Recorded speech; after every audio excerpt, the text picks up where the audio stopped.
Okay, my friend, first video. So I'm just going to try to get this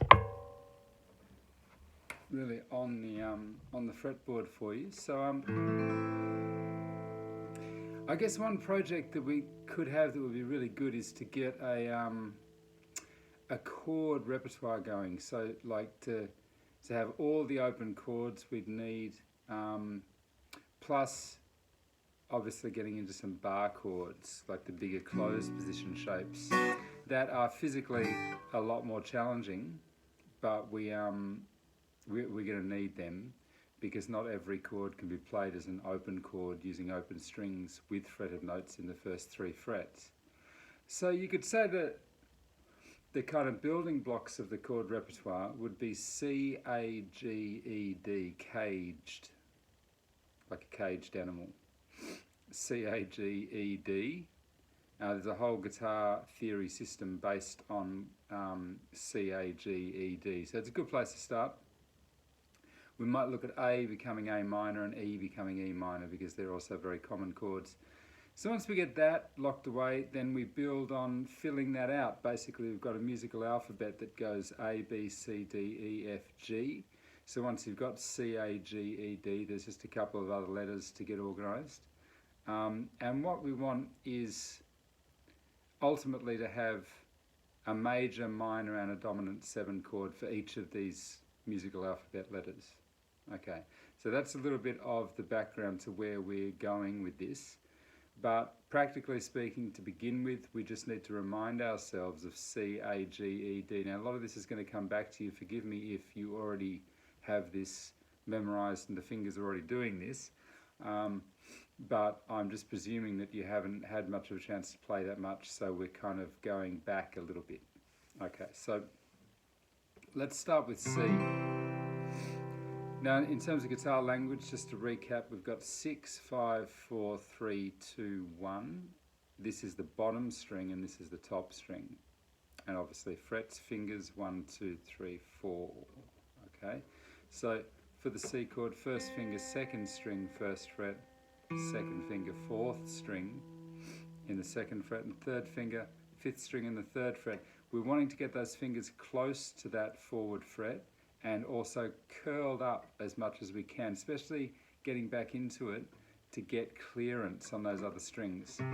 If that finger flattens out, it's going to block the fourth string, and likewise for the others. So you just get a bit of a curl going there. Don't strum the sixth string. The E, this big E, isn't a part of the chord, the sixth string, so you leave that. Everything else is though. C. That's often a little bit of a struggle getting back into things. If you haven't played for a while, the C chord can be a little bit aggravating, but just give it a go. Just pick through it. 5, 4, 3, 2, 1. Obviously, I'm going to write these shapes out in large chord diagrams and send them to you as a PDF so you can print it out and have that in front of you. So that's C. A. Alright, so A major is actually 3 notes in the same fret, 4, 3 and 2. And technically speaking, it has the open top string as well, so then you have this kind of arrangement where you're squeezing 3 fingers into 4, 3, 2, not playing the 6th string, playing from the 5th string. However, generally speaking, in the world of guitar playing, it ends up getting played as a little bit of a bar with 1 finger. You just don't really worry about the first string so much.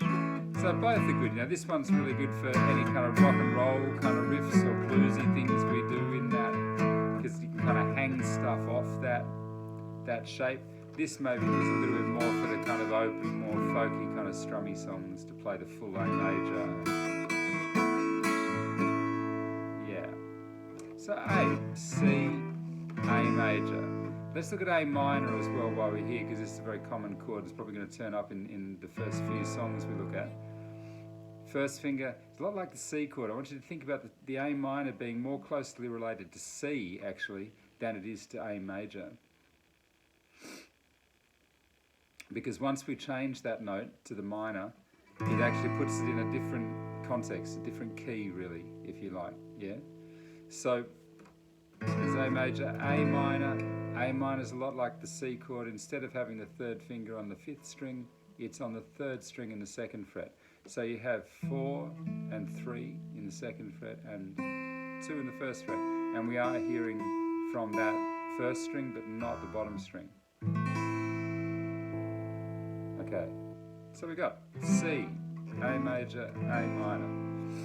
Now G, the big people's chord of G. G is a big deal. G gets played a lot of different ways. Because essentially on the guitar we have an open G major chord. D, G and B is a G major triad on any instrument. And that exists as an open chord on the guitar without doing anything. So there's lots of little ways that we get G turning up. But the one to, I guess the most technically kind of complete open G chord would be the good one to get your hands around. So that's this one, and that means we've got second finger on the 6th string, 3rd fret, and then first finger on the 5th string in the 2nd fret. And these guys are both grabbing 2nd and 1st string, 3rd finger on 2nd, 4th finger on 1st in the 3rd fret. And we want to hear those open strings, you know? Yeah, so C, A minor, G. Now we're into E. So, because it's also shape orientated, you know, you can actually, I guess one way of getting into or remembering this E major shape is that it's pretty much the same, or it is the same configuration as the A minor, you know, it's the same. That's what I mean by shape, I guess, this kind of order of notes in strings and frets, like the configuration of the fingers on the strings in frets is the same, it's just on a different string set. So the E major would be on 3, 5 and 4. And we're hearing from all the open strings. So G is all 6 strings, yep, and E is all 6 strings. E major. E minor, easy, we just take that one finger off. So that's a bit easier to get into, right? And that's the chord we would have had in Heart of Gold.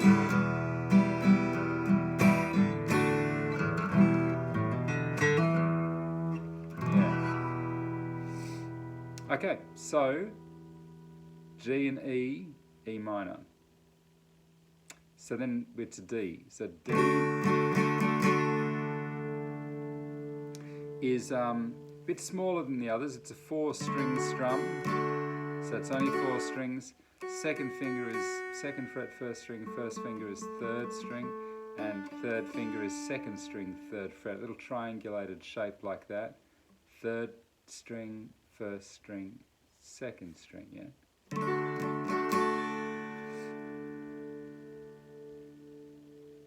Okay, so I think that's a pretty good start for the building this chord repertoire.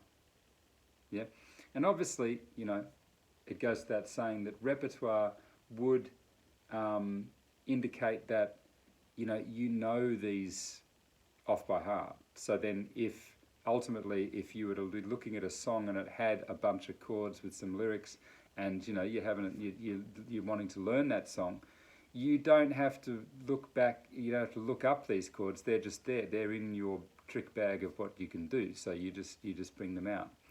And so the sooner that you can memorize the name and the shape, and whether it's major or minor, obviously, then you know the better it is, because that sort of forms up this basic sort of knowledge of chords. And the great thing about guitar, I guess, because it's so shape orientated, none of this is going to be limited to just one thing. Like that A shape will ultimately become a triad that exists in a bar chord, you know. So the open chords are really handy to get us into the rest of the fretboard later on. We're gonna and even for scalar positions as well. So C, A, G, D, it's a big deal on guitar. It's a really good way to access a lot of things. So to become really clear on that is really helpful. Okay, so we've got C, A minor, G, E, E minor, D. And that's it for chords. So I'm obviously going to put them out on some large chord diagrams, scan them, send them through to you. One other thing I think might be good for this first installment of what we're doing here is to to do a blues scale. So I'll tab this out for you, because tab is another thing we've got to get used to, right? Reading tab, this kind of map of what string and fret you need to be on to play a scale or a riff or whatever. So open 6th string, 3rd fret, 3rd finger. Open 5th string, 2nd fret, 2nd finger. Open 4th string, 2nd fret, 2nd finger. Open 3rd string, 2nd finger, 2nd fret. Open 2nd string, 3rd finger, 3rd fret.